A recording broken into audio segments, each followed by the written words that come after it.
ప్రజలు సామాన్యులు కొంచెం భద్రం. ఇట్లాంటి చిల్లర విషయాలలో పడకండి. ఎందుకు అంటే ఇట్లాంటి చిల్లర విషయాల్లో పడితే పోలీసు వాళ్ళు లాఠీ కింద నుంచి నూకుతారు. ఎలక్షన్లు అయిపోతాయి, లీడర్లు ఎమ్మెల్యేలు అవుతారు, వాళ్ళు మినిస్టర్లు అవుతారు, అది వేరే సంగతి. నిన్ను లాఠీ కింద నుంచి నూకుతారు. మొత్తం యాంచి బయటకు వస్తుందో నీకు బాగా తెలుసు, నేను చెప్పక్కర్లేదు. హలో ఫ్రెండ్స్, నేను మీరు Ahmed Pasha. Welcome to the media report. నిన్న ఎలక్షన్లు అయిపోయినాయి. ఈరోజు 14 మే 2024. ఈరోజు పొద్దున్నే న్యూస్ పేపర్లు తెరిచి చూస్తే నిజంగానే కొన్ని షాకింగ్ విషయాలు ఉన్నాయి.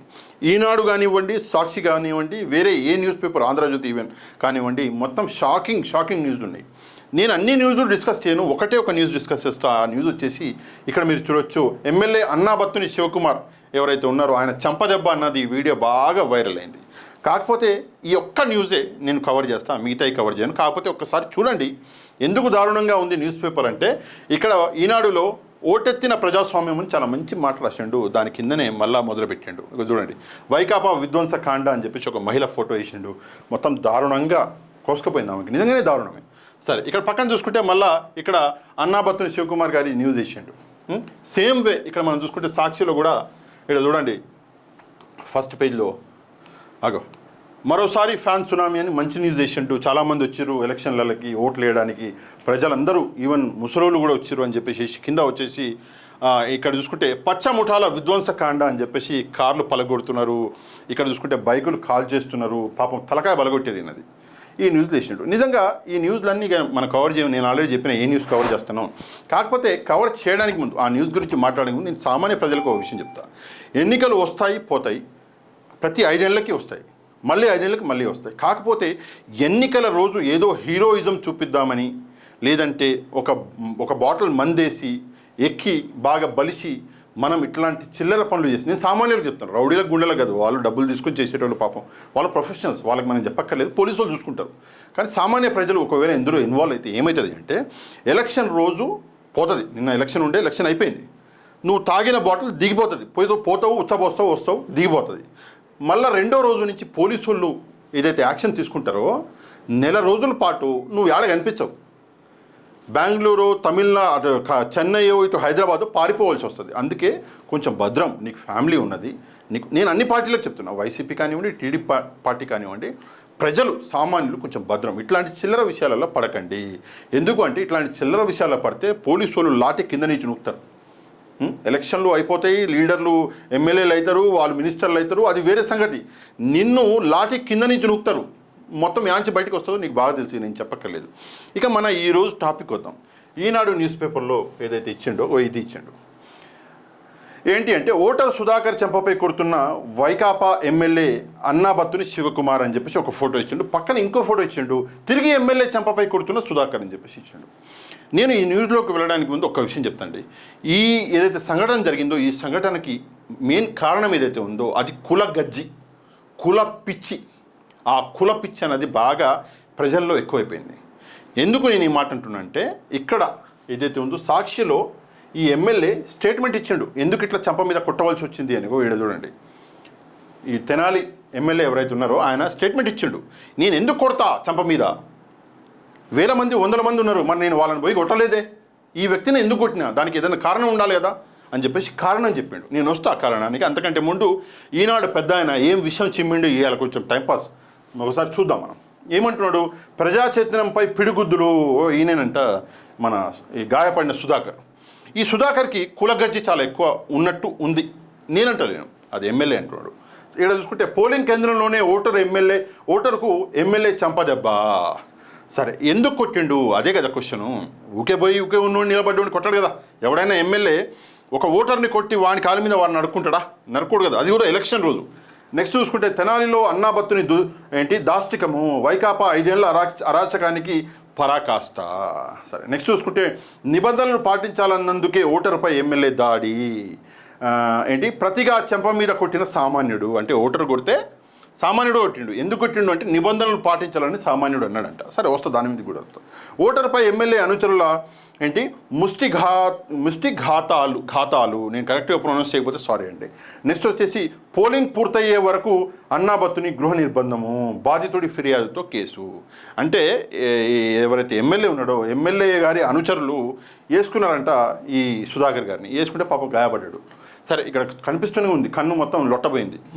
ఇప్పుడు విషయం ఏంటి అంటే, సరే ఈ సైడు విన్నాం ఈనాడులో, మరో సైడు సాక్షిలో వచ్చింది. ఏందండి అంటే, ఎమ్మెల్యే తన భార్యతోటి ఓటు వేయడానికి వెళ్తే ఆ ఎమ్మెల్యేని నోటికొచ్చినట్టు దుర్భాషలాడినంట ఈ సదరు సుధాకర్.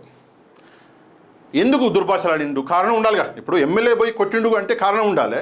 సుధాకర్ దుర్భాషలాడిండు ఎమ్మెల్యేని పట్టుకుని అంటే దానికి కూడా కారణం ఉండాలి. దానికి కారణం ఏంటి అంటే కులగజ్జి, కుల పిచ్చి. నేను చెప్తున్నా కదా, ఇందాకే ఫస్టే చెప్పిన మీకు, కుల గజ్జి పెరిగిపోతే గజ్జి కుక్కకి సామాన్యుడికి ఏం తేడా ఉండదు. అట్లా తయారైంది మన లోకం, మన సమాజం. ఏమన్నాడంట అంటే, నువ్వు కమ్మోడివి కాదా, నువ్వు ఎట్లా ఉన్నావు వైసీపీలా అని చెప్పేసి చాలా దారుణంగా తన భార్య ముందల, అందరూ ఓటర్ల ముందల అవమానించిండంట ఎమ్మెల్యేని. పాపం ఆయన కులం పేరుతోటి అవమానించేసరికి తట్టుకోలేక పోయి చంప మీద కొట్టాడు. కొడితే మనోడు కూడా కొట్టిండు, మళ్ళీ రిటర్న్ మనోడు కొట్టినాక మనోడిని బలగొట్టిరు ఎమ్మెల్యే అనుచరులు, అది వేరే విషయం. అయితే ఇక్కడ ఏమైంది అంటే, ఆ మొత్తం దృశ్యాన్ని ఎవడో వీడియో తీసినాడు. ఇది మొత్తం చూస్తుంటే జనరల్గా మన అందరికీ ఉంటుంది కదా, ఒక ఇన్సిడెంట్ జరిగింది, ఆ ఇన్సిడెంట్స్ మొత్తం వీడియో కరెక్ట్గా వచ్చిందంటే ఏం డౌట్ వస్తుంది అంటే, ఇది మొత్తం ప్లానింగ్ ప్రకారమే ఒకడు వీడియో తీసుకుంటూ ఇంకోడేమో యాక్టింగ్ చేసుకుంటూ నిలబడ్డాడు. యాక్టింగ్ చేసేటోడి పేరు సుధాకర్, వీడియో తీసేటోడు ఎవడో మనకు తెలియదు. కాబట్టి వీడియో మంచిగా తీసినాడు. ఏంది కథ అంటే, నేను ఎమ్మెల్యేని రెచ్చగొడతా, ఎమ్మెల్యే ఏం రియాక్ట్ అవుతాడు దాన్ని మొత్తం వీడియో అని చెప్పేసి ముందుగానే మాట్లాడుకున్నట్టుగా. ఇప్పుడు నేను ఒక యూట్యూబర్ అండి, నేను ఏదన్నా రియాక్షనో యాక్షనో నేను షూట్ చేయాలి అంటే ముందుగా ప్లానింగ్ చేస్తాం కదా. ఒకడు కెమెరామెన్ ఉంటాడు, ఒక కెమెరా పెడతాడు, ఇంకోటి లైట్లు పెడతాడు, ఒకడు ఎడిటింగ్ చేస్తాడు, ఇవన్నీ ఉంటాయి. అట్లాంటిది ఏ ప్రిపరేషన్ లేకుండా అంత మంచి వీడియో అయితే రాదు కదా. ఆ వీడియో వచ్చింది. కాకపోతే నేను సుధాకర్ లాంటి వ్యక్తులకు ఒకటే విషయం చెప్తాను ఏంటంటే, ఇప్పుడు నువ్వు ఏదైతే కులం గురించి మాట్లాడుతున్నావు, రేపు పొద్దున నువ్వు చచ్చినాక నీ కులం ఏం పనికిరాదు నీకు. రేపు పొద్దున్న నేను కాలుస్తారో పూడుస్తారో ఏ విషయం జరిగినా కూడా దాని తర్వాత నీకు పనికొచ్చేది కులం కాదు, సంస్కారం, నలుగురు మిత్రులు, స్నేహితులు, వాళ్ళే పనికొస్తారు. నేను మోసుకుపోయేటోళ్ళు అందరూ ఖమ్మంలో కావాలని ఏం లేదు కదా. నేను ముస్లింని, నేను పోయి నా హిందూ ఫ్రెండ్ వాళ్ళ నాన్న ఉన్నాడు అనుకో ఫర్ ఎగ్జాంపుల్, నేను పోయి మోస్తా కదా, కాడిదంగా తీసుకెళ్తా. నేను ముస్లిం అయితే అది నా ధర్మం, నా బాధ్యత. అది కొంచెం ఆలోచించు. నువ్వు కులం మత్తులో, కుల గజ్జిలో, కుల పిచ్చిలో చంద్రబాబు సంకనాకుతున్నావు అన్న విషయాన్ని తప్పకుండా ఒకసారి గ్రహించు. నీలాంటి వాళ్ళు, అది కూడా మళ్ళీ ఐటీ ప్రొఫెషనల్ అంటే ఈడెవడో చదువుకున్నాడు, ఎందుకురా నీ చదువు సంకనాకానికి? ఏం పొడవు నీకు నీ చదువు చెప్పు, ఏమైనా పనికొచ్చిందా? కులం పేరు చెప్పి దూషిస్తావా? అదే కాకుండా దరిద్రం, మళ్ళీ కేసు పెట్టినప్పుడు ఈడే ఫిర్యాదు ఇచ్చిందంట. ఫిర్యాదు ఇస్తే మన ఎలక్షన్ కమిషన్ కూడా, ఓ దేవుళ్ళు రా బాబు మీరు, తీసుకుపోయి ఈయనని గృహ నిర్బంధం చేశారు ఎలక్షన్ కమిషన్ వాళ్ళు. ఎందుకు దేవుళ్ళు అంటున్నా అంటే, నేను నిన్న ఓటు ఎన్నికి పోయినా, అందరూ అక్కడికి వెళ్ళంగానే ఫోన్ లోపల తీసుకెళ్ళొద్దు అన్నారు హైదరాబాద్లో, తెలంగాణలో. ఇక్కడ పార్లమెంట్ ఎలక్షన్లు కదా. నేను అదే చెప్పిన, 5 నెలల కింద ఇక్కడ అసెంబ్లీ ఎలక్షన్లు జరిగినాయి, అప్పుడైతే ఫోన్ అలో చేశారు, చాలామంది తీసుకెళ్ళారు. మరి ఇప్పుడు కొత్త నిబంధన, సరే నిబంధన పెట్టినావు, ఎక్కడైనా రాసుందా? ఇప్పుడు ఓటర్ స్లిప్ డౌన్లోడ్ చేశారు, వెనకాల ఎక్కడైనా రాసుందా ఫోన్ తీసుకెళ్ళొద్దని? లేదు, ఎలక్షన్ కమిషన్ చెప్పింది. ఎప్పుడు చెప్పింది? మధ్యరాత్రి. ఎలక్షన్కి ముందు మధ్యరాత్రి చెప్తే ఎవడన్నా అర్ధరాత్రి ఎవడన్నా న్యూస్ చదవకుండా కూర్చుంటాడా? పొద్దున్నే లేచి హడావుడిగా ఉరుకుడు, పొద్దున్నే లేచి 7:30-8 సెంటర్కి పోయి ఓట్లేసి మన పని మీద మనం వెళ్ళిపోతాం. నువ్వు అర్ధరాత్రి ఏదైనా అనౌన్స్ చేస్తే అది మొత్తం చదవాలి, నలుగురు ప్రజలకు తెలవాలి అంటే కొంచెం టైం పడుతుంది. అందుకే ముందే ఈ విషయం చేస్తే అయిపోయి కదా. ముందే నువ్వు బ్యానర్లు పెడితే అయిపోయి. ఇప్పుడు మొత్తం స్టేట్లలో ఫోన్లు నాట్ అలౌడ్ అని చెప్తే అయిపోయాయి. సరే, ఎలక్షన్ సెంటర్లో ఉన్న ఎక్కడన్నా రాసి పెట్టుందా ఫోన్ నాట్ అలౌడ్ అని? ఎక్కడా లేదు. అందుకే ఎలక్షన్ కమిషన్ కూడా దేవుళ్ళు అన్న.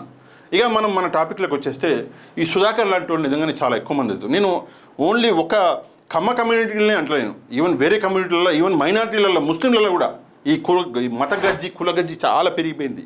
కాపురాల్లో కూడా ఉంది. ఇవన్నీ పనికిరావు. ఒక మంచి సమాజాన్ని నిర్మించడానికి ఇవి పనికి రావు. దేనికి పనికి వస్తాయి కులాలు అంటే, ఒక కమ్యూనిటీని డెవలప్ చేయడానికి పనికి వస్తాయి. ఇప్పుడు నువ్వు కమ్మవి కాదా అని చెప్పేసి నువ్వు ఒక ఎమ్మెల్యేని పట్టుకొని తిట్టినావు. నిజంగా నువ్వు కమ్మవైతే నువ్వేం చేయాలి? నీ కమ్యూనిటీ డెవలప్ ఎట్లా చేయాలి అని చెప్పేసి ఆలోచించాలి. కానీ ఇట్లాంటి చిల్లర విషయాలు మాట్లాడడానికి, ఇట్లాంటి చిల్లర వేషాలు వేయడానికి మాత్రం ఆలోచించకూడదు. ఇట్లాంటి చిల్లర వేషాలు వేయకూడదు అన్నది నా పాయింట్. దీని మీద మీరేమనుకుంటున్నారో తప్పకుండా కమెంట్ చేయండి. మన కంటెంట్ మీకు నచ్చితే ఛానల్ని లైక్ అండ్ సబ్స్క్రైబ్ చేసుకోండి. తప్పకుండా ఈ వీడియోని షేర్ చేయండి. నెక్స్ట్ వీడియోలో మళ్ళీ కలుద్దాం. అంతవరకు థ్యాంక్ యూ వెరీ మచ్. జై హింద్.